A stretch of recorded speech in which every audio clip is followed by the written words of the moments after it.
हायकोर्टाच्या लिपिक परीक्षेत प्रचंड गोंधळ झालाय। परीक्षेत मोठ्या प्रमाणावर तांत्रिक गोंधळ निर्माण झालाय। कोल्हापुरात विद्यार्थ्यांनी संताप व्यक्त केला।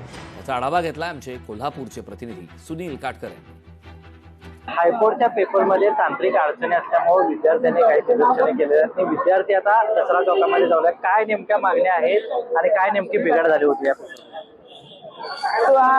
सर्वांनाच माहिती आहे, कालपासून आपण न्यूजला बघतोय की बाबा आतापर्यंत काल जे 16 ऑगस्टला जी हायकोर्टची एक्झाम होती, त्या हायकोर्टच्या एक्झाम मध्ये बऱ्याच ठिकाणी तांत्रिक अडचणी आल्या, पण ज्या ठिकाणी आवाज उठवले गेले त्या ठिकाणचीच फक्त नोंद करण्यात आली। काल नोटिफिकेशन मध्ये औरंगाबाद आणि कल्याण फक्त या दोन जिल्ह्यांचीच नावं घेण्यात आली। मग इथे मी आता कोल्हापूर जिल्ह्यातून बोलत आहे।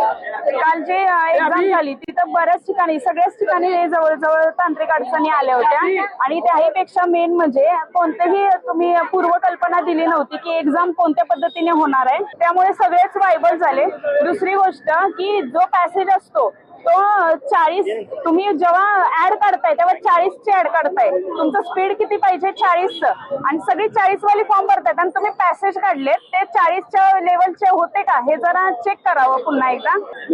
परीक्षेला सुरुवातीला जाण्यापासूनच होती, बायोमेट्रिक पद्धती वगैरे काही नव्हती, फक्त ते हॉल तिकीट बघत होते आणि सोडत होते। पण जे आम्ही कॉम्प्युटरवर देत होतो तिथं सुद्धा विद्यार्थ्याचा फोटो नव्हता। नेमकं कोण परीक्षा देत होतं काय होतं हे पण प्रॉब्लेम होता। सुरुवातीला मला लॉगिनचा प्रॉब्लेम आला, कीबोर्ड एकदम हार्ड होते, 1 2 3 कीबोर्ड बदलले, तसेच तिथला स्टाफ सपोर्टिव्ह नव्हता। बऱ्याच टेक्निकल प्रॉब्लेम आल्यामुळे ज्यावेळी आम्ही टाईप करतो त्यामुळे दोन्ही शब्दांचा स्पेस जर नाही दिला तर समोरची पूर्ण लाईन पूर्ण ओमिशन दाखवत होती। असे बरेच मुलांना प्रॉब्लेम होता। फॉन्ट साईजचा प्रॉब्लेम होता। सुनील काटकर, लोकशाही मराठी, कोल्हापूर।